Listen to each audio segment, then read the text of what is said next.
Good morning, students. Myself, Dr. Haribhav Vaghere, Assistant Professor, Department of Botany, Maharaja Jivajirao Shinde Mahavidyalaya, Srigonda, District Ahmednagar. Our college is affiliated to Savitribai Phule University of Pune, and the main aim of this video lecture is only for educational purpose.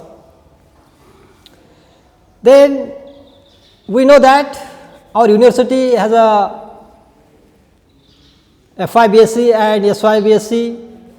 The syllabus is CBCS pattern, that is choice based credit system is there, and in each paper there are 2 credits in each semester, and our FIBSc and SYBSc,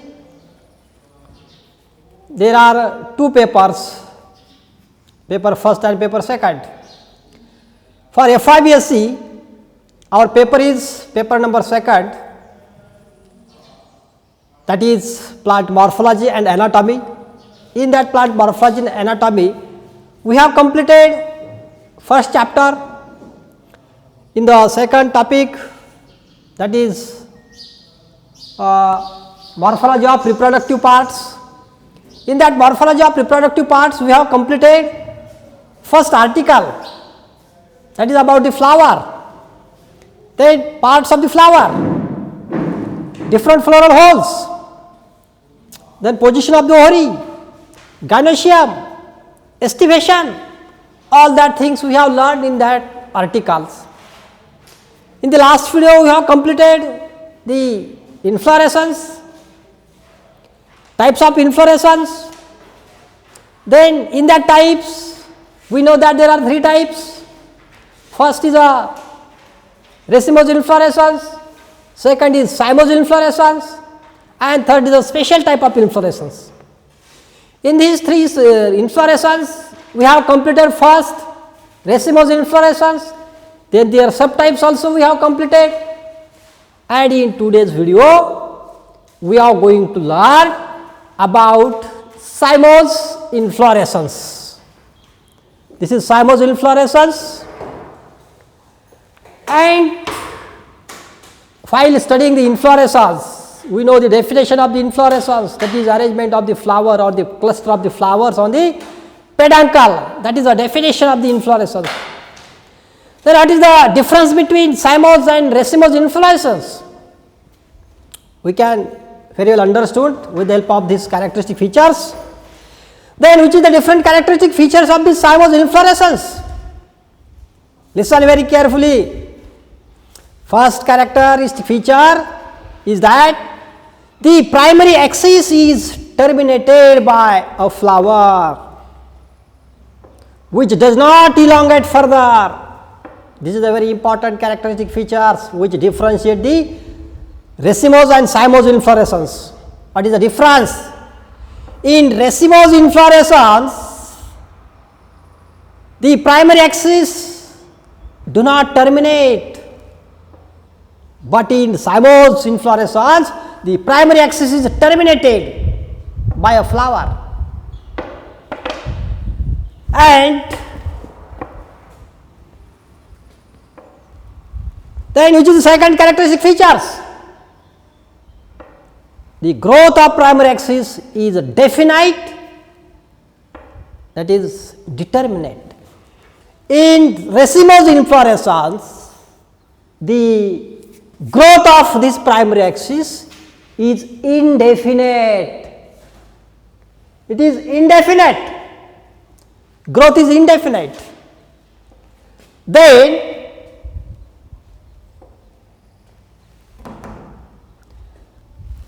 the third point is that the further or the flower terminating the primary axis being, we know that the flower is terminating on the flower primary axis,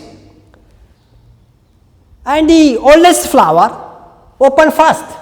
This lowermost or the oldest flower opens first, and then younger flower open successively downwards. But in cymose inflorescence what happen? The primary axis being oldest open first and then younger flower open successively downwards. Hence the order of opening of flower is from apex to base called basipetal succession. Means in this case are the cymose inflorescence, the opening of the flower, it is a basipetal succession. Then if the inflorescence axis is condensed, then the oldest flower remain in the center and the youngest flowers are periphery. Oldest flower जे आहे ते सेंटरला राहतात, youngest flowers हे पेरिफेरीला राहतात. Then the cymose inflorescence has different sub types, त्याचे वेगवेगळे सब टाइप्स पडलेले आहेत. इट इज बेस्ड ऑन कशाच्या बेसवरती आहेत ते? Position of the flower, number of the flower, the number of branchings below the terminal flowers. या टर्मिनल फ्लावरच्या खाली किती फ्लावर्स आहेत, किती ब्रांचेस आहेत, how many number of flower is there. Then the subtypes are solitary cyme. This is solitary cymose and multiparous or polycasial cyme. This is a solitary cymose inflorescence. There is only single flower. You see this structure, solitary cyme, and we know very well that the example is hibiscus. We have learned about the hibiscus rosa sinensis, the solitary cyme inflorescence is there. Then in solitary cymose inflorescence, which is different characteristic features, there is only one pedicellate flower. Flower is a single, only one, and it is having a pedicel. When there is a pedicel to the flower, that is called a pedicellate flower. When there is a no pedicel or pedicel is absent, that flower is called sessile flower. We have learned last time the sessile flowers are there also in spike inflorescence we have studied. Then pedicellate flower is produced at the apical or axillary position and it is called a solitary cyme. Then the inflorescence axis and pedicel of flower can be easily differentiated from each other. We can differentiate that pedicel of the flower and inflorescence axis. We can easily differentiate that. Example is a hibiscus. Then second is a uniparous or monocasial cyme. This is a uniparous. Then what is a uniparous cyme, or which is the characteristic features of this uniparous or monocasial? Uni means single, parous means branch, inflorescence axis म्हणू आपण त्याला. Then a single lateral branches or single lateral branch arises कुठून? From the primary axis of old flower. म्हणजे old फ्लावरच्या primary axis पासून एक branch निघते आहे, विच also terminates, त्याचं सुद्धा टर्मिनेट कशामध्ये होतं? फ्लावरमध्ये. Which also terminates in the flower and this is reported several time. This is reported several times. Then the main axis is terminated by flower which restrict the growth, and this is a characteristic features of cymose inflorescence, that the inflorescence axis terminates into flower. And in the same way the uniparous cyme also it restricts the growth, and there are again two types of uniparous cymes. Uniparous cymes are again divided, or it has two types. First is a helicoid cyme. First is a helicoid cyme. This is a helicoid. Zigzag flowering is there, helicoid cyme. and another is a scorpioid cyme. Scorpioid. Then what about the characteristic features of helicoid cyme?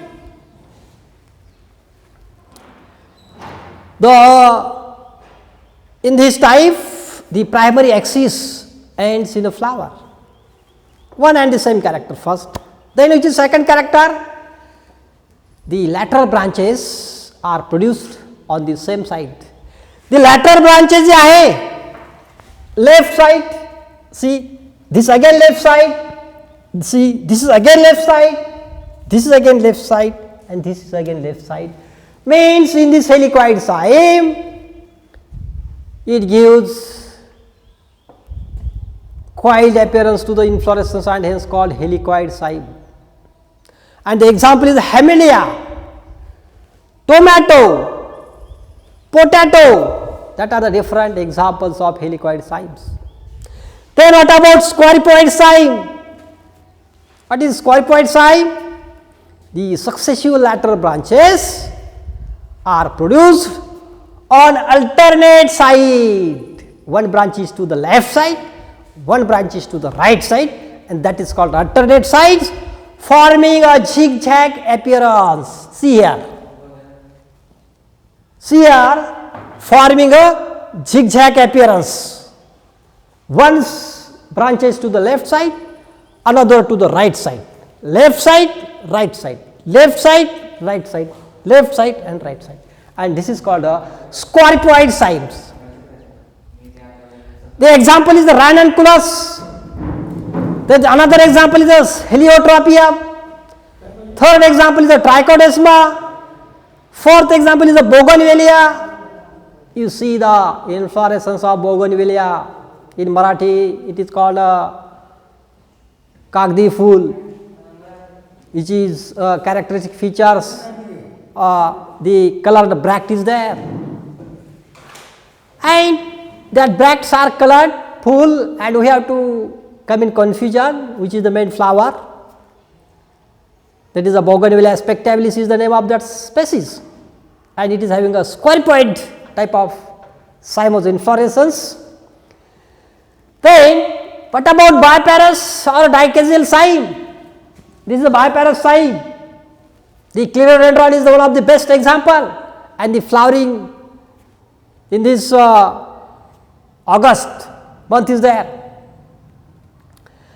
And in biparous, bi means two, or dichasial means di means two. There are two lateral branches are there in biparous or dichasial cyme. Then the primary axis is terminated by a flower, that is the one of the characteristic features of the cymose. Then another, the axis bears two lateral branches. Two lateral branches, one from this side, one from this side. See here very carefully, dichasial. This is the example of dichasial. Clerodendron is the example.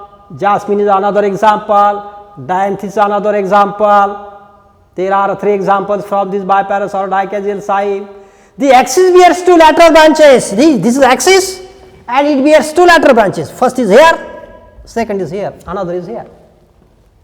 And which may further branches repeatedly. See, these branches also having two branches. One from this side, one from this side. This branch also having two branches, one from this side, one from this. And this type of inflorescence is called a biparous, or that is also known as a dichasial cyme. The clerodendron, jasmine and dianthus is the best examples of this dichasial cyme. Then what about multiparous cyme or polychasial cyme? Listen very carefully. Example is there, Calotropis procera. मराठीमध्ये आपण त्याला root म्हणतो. Highly medicinal plant. Pollinia is the characteristic features of that plant. Then what is the characteristic features of this multiparous or polychasial cyme? The primary axis is terminated by a flower. This is one of the important characteristic features of all types of cymose inflorescence. Then which is the second characteristic features? More than 2 lateral branches arises from the axis of fold leaves at node. More than 2 lateral branches arise from the axis. This is a multiparous cyme. You see, this is the structure, this is the diagram, this is the figure showing the multiparous cyme, and more than 2 lateral branches. See, here is a 4 lateral branches are there. 1, 2, 3 and 4. 1, 2, 3 and 4. 4 lateral branches are there. More than 2 lateral branches arise from the axis. This is the axis. And the lateral branches again produce more than 2 branches. Means, see here, 1 branch, another branch. 1 branch, another branch. 1 branch, another branch. Means that branches, lateral branches can be further produce again lateral branches, and after terminating in a flower, and then it terminates in the flower. Then which are the different examples of this? Which is the example of this multiparous cyme? Ixora. We know that Ixora, then Jatropha, then Calotropis. That are the 3 important characteristic features of this multiparous or polycasyal cyme. Then in today's video we have learned about the types of cymose inflorescence. In that cymose inflorescence, we have studied the solitary cyme by taking the example of hibiscus, then uniparous. In that uniparous there is or that is also known as a monocasyal cyme. The uniparous cyme is again divided into helicoid cyme, that is Hamelia, the scorpioid cyme, that is Bougainvillea, then biparous cymes, that is Clerodendron, then multiparous cyme, that is also known as a polycasyal cyme, and the Calotropis is the example. Then Linearium is also very, we have seen that plant in our daily life. Then Ixora is also there. Jatropha is also very highly medicinal plant. It also shows this multiparous or polycasyal type of inflorescence.